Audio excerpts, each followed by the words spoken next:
Let's get started. Again, thank you so much for joining us. And it is my pleasure to introduce Mukesh Mirchandani. So take it away and thank you again for joining us today.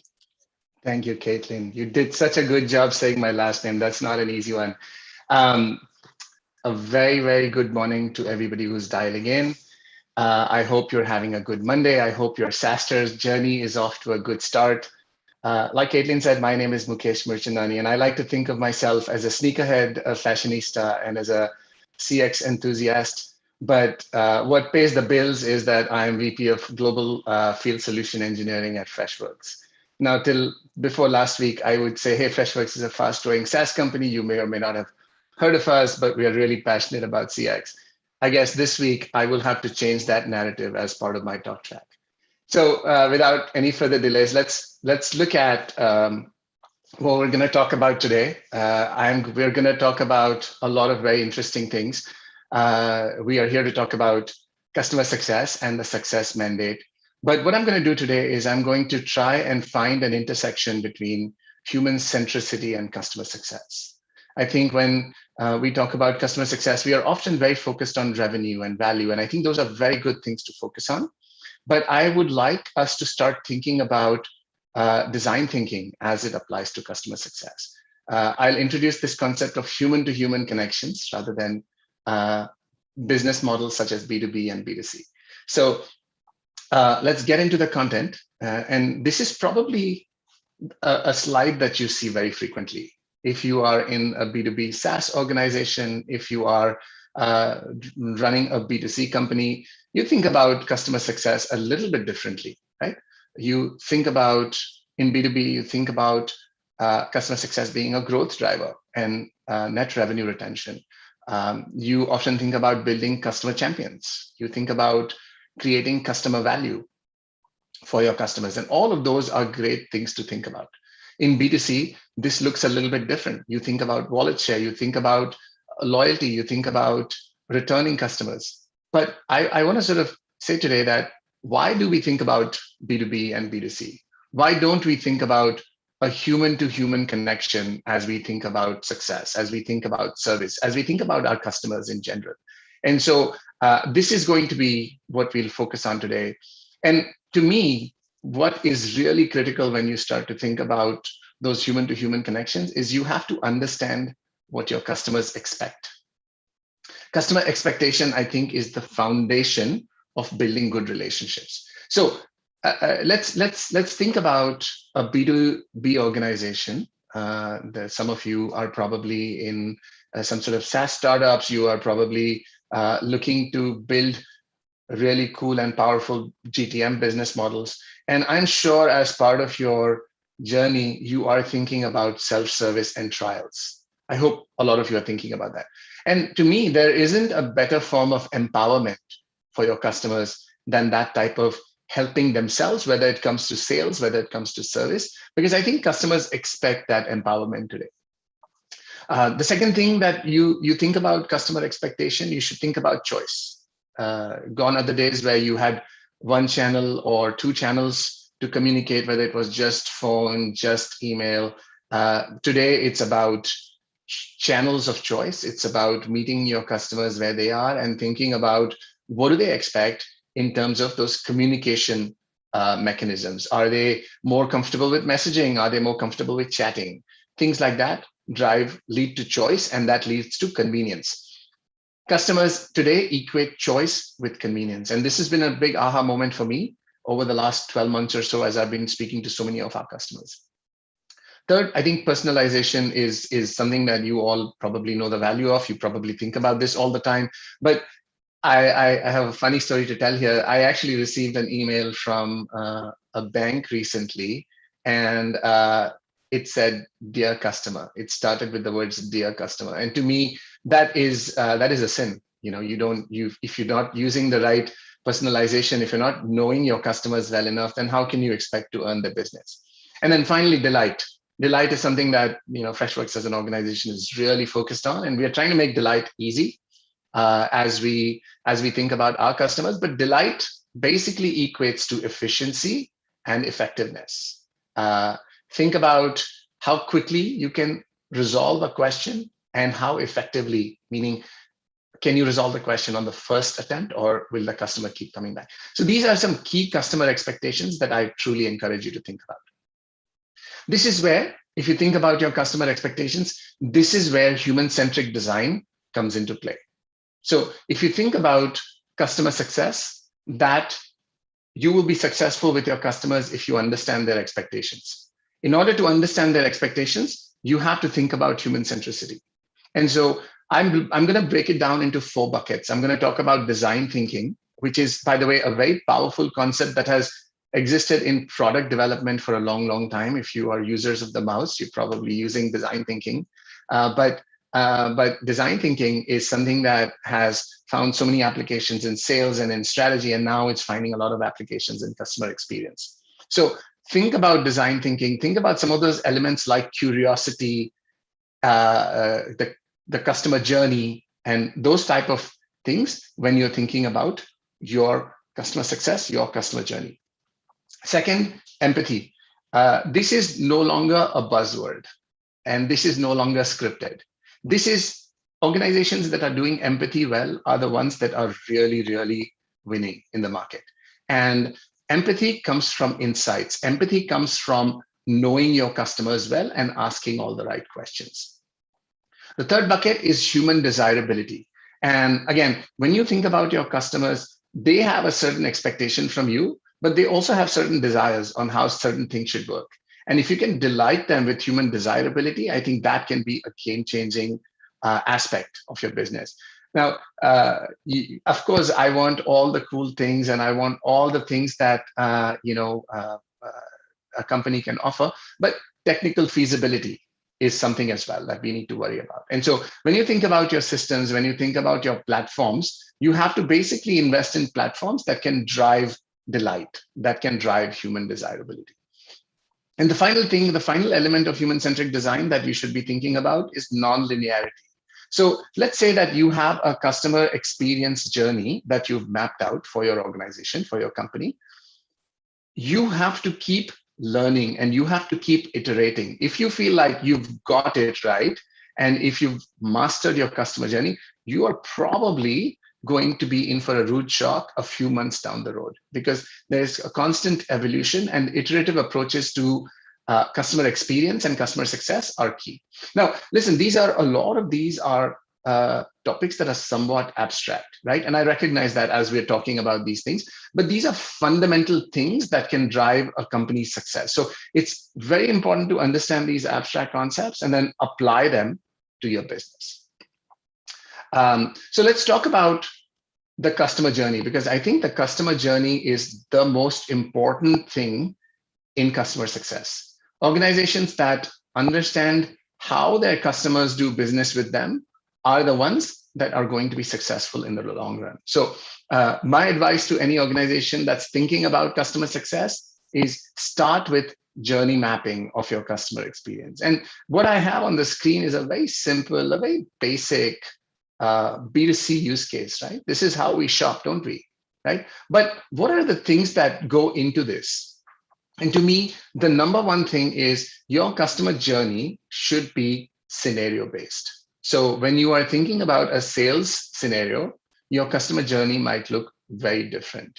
Your customers might start with a trial, and then they might just use a credit card to process that trial, right? And they may not even be in touch with you.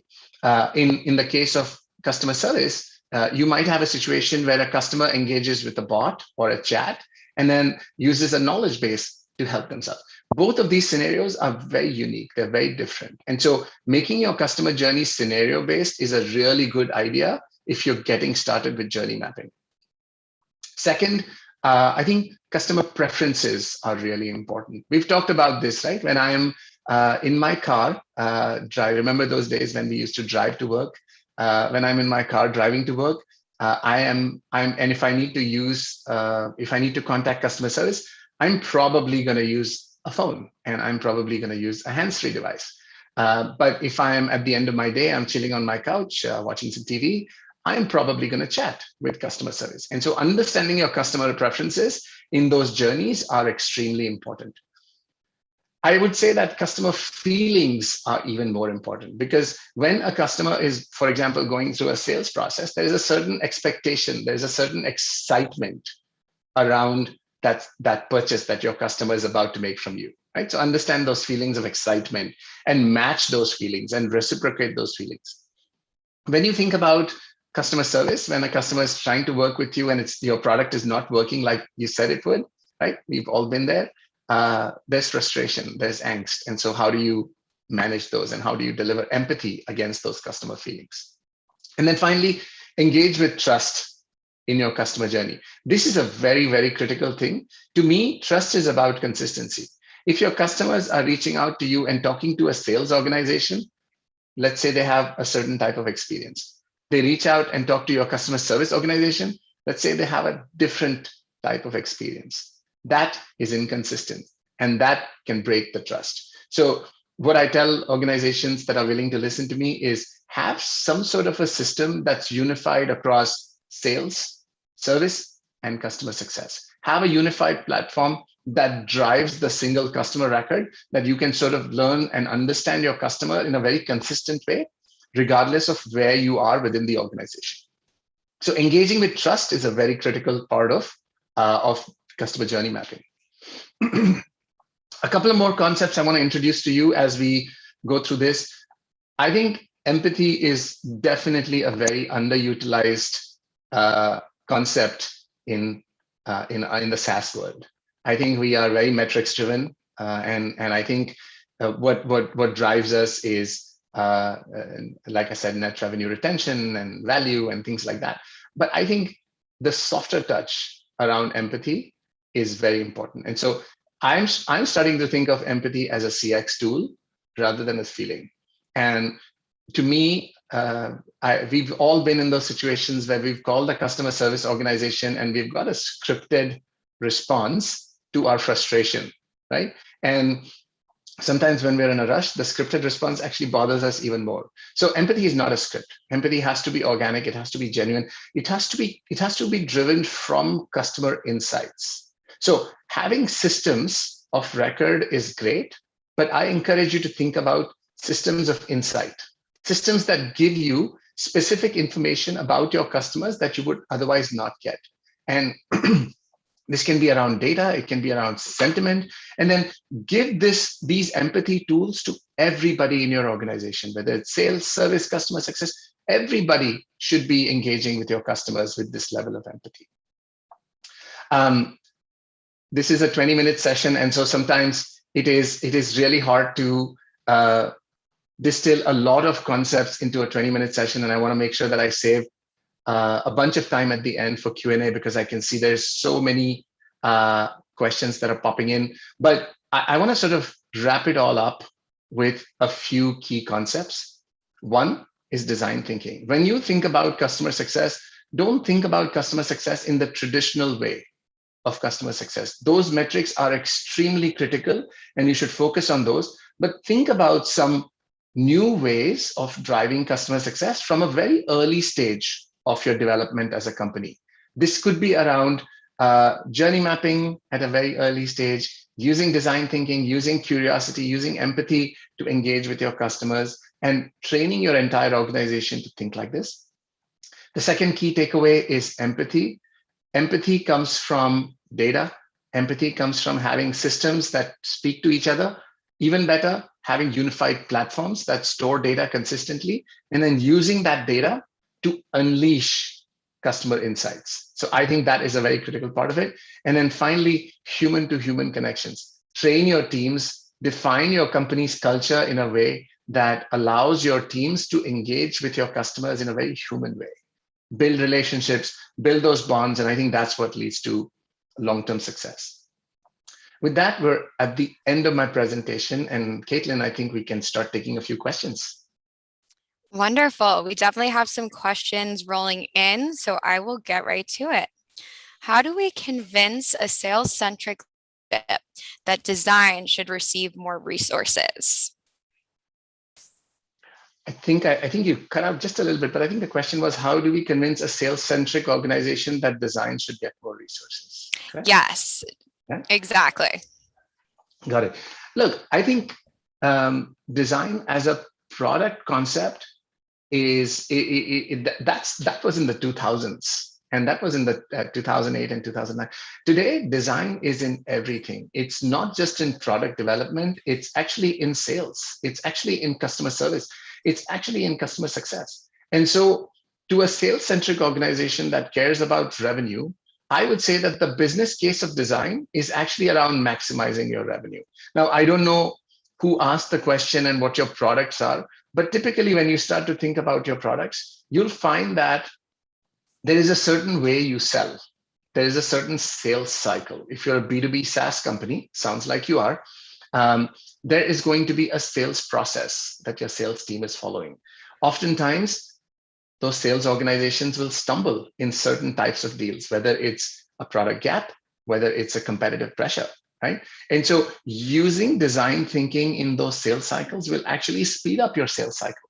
Because guess what design thinking is grounded in? It's grounded in curiosity.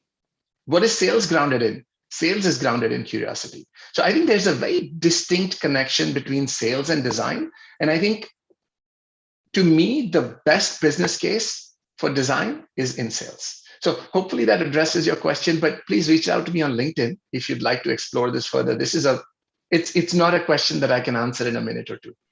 Yeah, I think that was a very thoughtful answer for the few moments you had, though. Our next question is, how do you think about empathy when it comes to AI and chatbots? Or based on like your human-centric approach, do you feel like that's even possible? It is a brilliant question, isn't it? Because on one hand, the industry that we live in talks about AI and chat, and they talk about automation. On the other hand, here I am talking about human centricity. Those two things, on the surface, those two things couldn't be further apart. But if you actually think about it, efficiency is a very important customer expectation. So I will take it back to what your customers expect. Your customers expect efficiency. And I want to give you an example of a company that a customer of Freshworks. And when we went into COVID, a lot of customers of this organization were reaching out to them for refunds because this customer of ours was in the business of selling tickets to events, music concerts, sports events, etc. And so a lot of people were reaching out to them and saying, hey, give me a refund. And so what this customer did was they set up a chat bot and they took the most common questions that the customers were asking and they put it inside of the chatbot flow. And so what ended up happening is that instead of waiting on hold, because there were hundreds and thousands of customers that were trying to get the refund, right? So instead of waiting on hold on the phone, these customers were able to engage very effectively with the chatbot, get the answers that they wanted, and be on their way, right? And so to me, this is the perfect example of having hundreds of thousands of people wait on a phone line or give them the efficiency that they want in the first place, right? Give them quick answers. And so to me, the intersection, Caitlin, between efficiency and human connections and human expectation is actually very strong. Because one key expectation that we cannot forget is all human beings value their time. Time is the most important commodity. So if you can design chat, AI, and ML in a way that saves time, you're going to have successful outcomes. Yeah, I love that answer. We are just about at time. I see one more question though. So quickly, do you have an example of one tool or product that can help drive empathy? I will say that instead of calling out a tool or a product, I will call out a concept. I think a lot of organizations have a system of record for sales. They have a system of record for service. They have a system of record for success. They have 3 different systems of record. Oftentimes, when you are a young startup, you don't think about connecting all of this data together. And so to me, the most important thing that drives empathy is having unified data. So instead of calling out a tool or a product, Caitlin, I will say invest in a platform that unifies sales, service, and success data into a unified customer record. And I think that's the holy grail of empathy. Great answer. All right, I think that's a great way to end. Thank you so much, Mukesh. It has been an absolute pleasure speaking with you. Thank you all for tuning in to SaaStr Annual. And